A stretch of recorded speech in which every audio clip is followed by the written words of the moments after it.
সংযুক্ত আরব আমিরাতে উৎসবমুখর পরিবেশ ও বর্ণিল আয়োজনের মধ্য দিয়ে পেশাজীবী সংগঠন বাংলাদেশ প্রেস ক্লাব ইইউ এর নতুন কমিটির যাত্রা শুরু হয়েছে।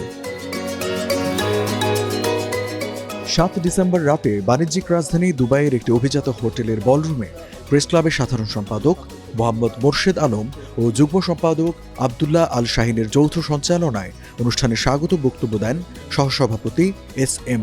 মোদাচ্ছের শাহ। অনুষ্ঠানে প্রেস ক্লাবের সম্পাদক ও সদস্যদের শপথ বাক্য পাঠ করান অনুষ্ঠানের বিশেষ অতিথি বাংলাদেশ সমিতি ইইউ এর সভাপতি প্রকৌশলী Moazzem Hossain. Bangladesh press club EU এর সভাপতি মামুনুর রশিদের সভাপতিত্বে অভিষেকে প্রধান অতিথি হিসেবে উপস্থিত ছিলেন বাংলাদেশ কনসুলেট জেনারেল দুবাইয়ের কনসাল জেনারেল মোহাম্মদ রাশেদুজ্জামান।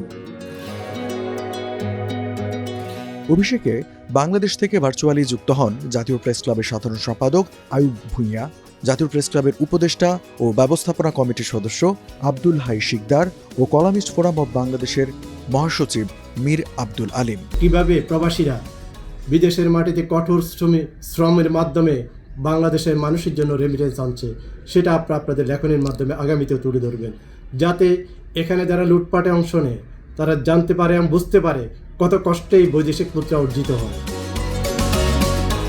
বিশেষ অতিথি হিসেবে বক্তব্য দেন দুবাই পুলিশের সিনিয়র কর্মকর্তা ওমর আফলাতুন, কমিউনিটি ব্যক্তিত্ব জাকির হোসেন, আন্তর্জাতিক ক্রিকেটের স্বনামধন্য ধারাভাষ্যকার শামীম আশরাফ চৌধুরী, দুবাই কনসুলেটের প্রথম সচিব আরিফুর রহমান, ওলংগং ইউনিভার্সিটির সহকারী অধ্যাপক ডক্টর জিনাত রেজা খান।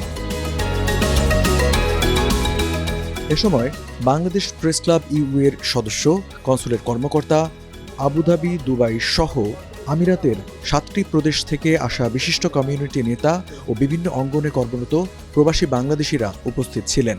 আলোচনা সভা শেষে ছিল মনোজ্ঞ সাংস্কৃতিক পরিবেশনা।